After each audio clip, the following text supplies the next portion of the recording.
Olá, meus amigos, aqui é o professor Bruno. Hoje vamos dar continuidade aos estudos do Regimento Interno TRT 15, dos artigos 42 ao 45A. Temos temas importantíssimos a serem tratados hoje, falando um pouquinho sobre as seções especializadas. Então, façamos a leitura de cada um desses artigos, do 42 ao 45A, conforme previsão para vocês, conforme prometido, observando os principais pontos. Vejam só o artigo 42. As seções especializadas serão compostas pelos desembargadores do trabalho, à exceção dos eleitos para os cargos de administração do tribunal e enquanto vigente o mandato, preenchidas as vagas pelo critério de antiguidade, permitida a remoção ou a permuta na forma regimental. Então, eu tenho seções especializadas. Estas seções serão preenchidas pelos desembargadores. Bacana. Aí, o que a banca vai trazer? Que aqueles que foram eleitos para os cargos de direção, administração, podem compor essas seções especializadas. Não, não, não. Muito cuidado com isso. Então, nós temos aqui a exceção dos eleitos para os cargos de administração do tribunal. E também enquanto o mandato desses eleitos for vigente. Tá bom? Parágrafo único. Aos membros da administração será assegurado seu retorno à seção especializada de origem quando término do respectivo mandato. Então, terminou o mandato no cargo de direção? Ah, então eu não posso mais voltar para minha seção de origem? Claro que pode. É seu direito. Ok? 43. As seções especializadas funcionarão em dias diversos daqueles destinados às sessões das câmaras, do órgão especial e do tribunal pleno. Então, o dia de realização das sessões, das reuniões das sessões especializadas serão em dias diferentes das sessões que são realizadas para as câmaras, para o órgão especial e também para o tribunal pleno, certo? 44. Quem vai presidir a sessão especializada em dissídios individuais? O 44 responde para nós essa pergunta. E essa sessão especializada em dissídios individuais será presidido, olha só, presidirão as sessões de dissídios individuais os desembargadores eleitos pelos componentes do respectivo colegiado, portanto, da própria sessão em dissídios individuais. Mandato, nós podemos observar aqui que o mandato será de 2 anos, em período coincidente com a da administração do tribunal. A eleição dos presidentes das sessões de dissídios individuais será feita mediante escrutínio, portanto, terá uma eleição, a se realizar na última quarta-feira do mês de novembro dos anos pares ou no primeiro dia útil subsequente. Então, anote isso. Quando será realizada a eleição para o presidente da SEDI, da Seção Especializada em Dissídios Individuais? Na última quarta-feira do mês de novembro dos anos pares ou no primeiro dia útil subsequente. 44, parágrafo 2º. Em caso de empate, considerar-se-á eleito o desembargador mais antigo dentre os que tenham atingido a maior votação.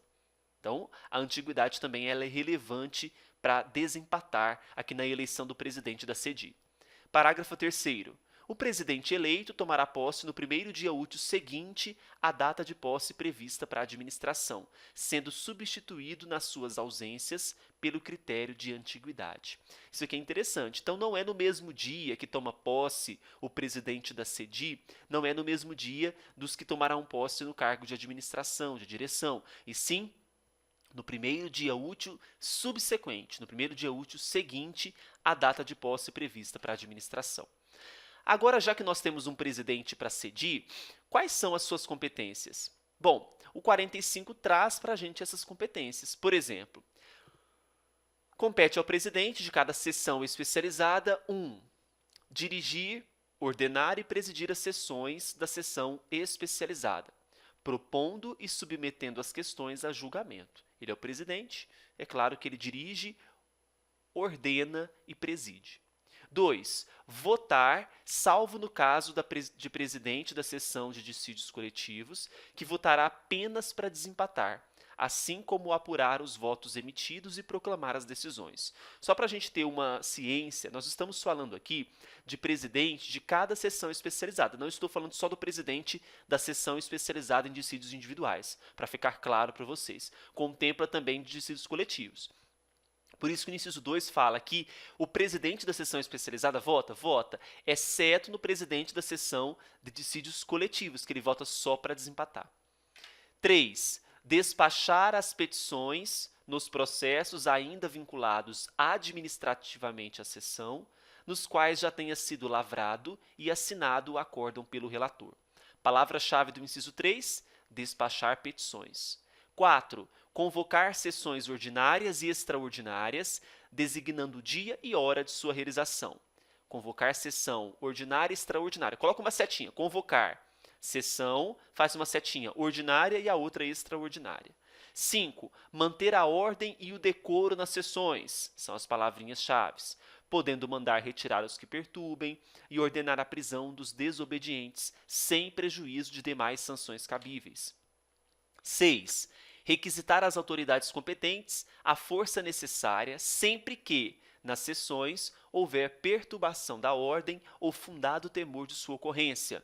Então, requisitar força necessária. 7. Indicar o secretário da sessão e seu substituto. Indicar secretário. 8. Despachar os recursos e execuções das decisões proferidas pela própria sessão. Então, despachar recursos e execuções. 9. Convocar juiz substituto no tribunal para integrar o órgão que preside, a fim de compor quórum, ou, no caso das SDIs, que são as CDIs de dissídios individuais, para proferir voto de desempate. Então, convocar juiz substituto. 10. Apresentar ao presidente do tribunal, até o último dia útil do mês de fevereiro, o relatório dos trabalhos realizados pela sessão especializada no decurso do ano anterior. Então, assinar aqui nesse inciso 10, último dia útil, fevereiro, relatório dos trabalhos. 11. Submeter à consideração do Tribunal Pleno, por intermédio do presidente, após a lavratura do respectivo acórdão, os processos em que, na sessão especializada, tenha sido acolhida arguição de inconstitucionalidade de lei ou de ato do poder público. Então, submeter à consideração do Tribunal Pleno, arguição de inconstitucionalidade, são as palavrinhas-chave do inciso 11. 12. Determinar distribuições por dependência. 13. Requisitar os processos de competência da respectiva seção especializada na hipótese do parágrafo 2º do artigo 125-A. Não vejo muita relevância nesse inciso 13, porque o artigo 125-A, parágrafo 2º, o artigo 125-A não é cobrado na sua prova, mas eu trouxe caso você queira fazer a leitura e assim completar os seus estudos, mas não acho muito relevante por estar remetendo aí a um artigo que não é cobrado no seu edital.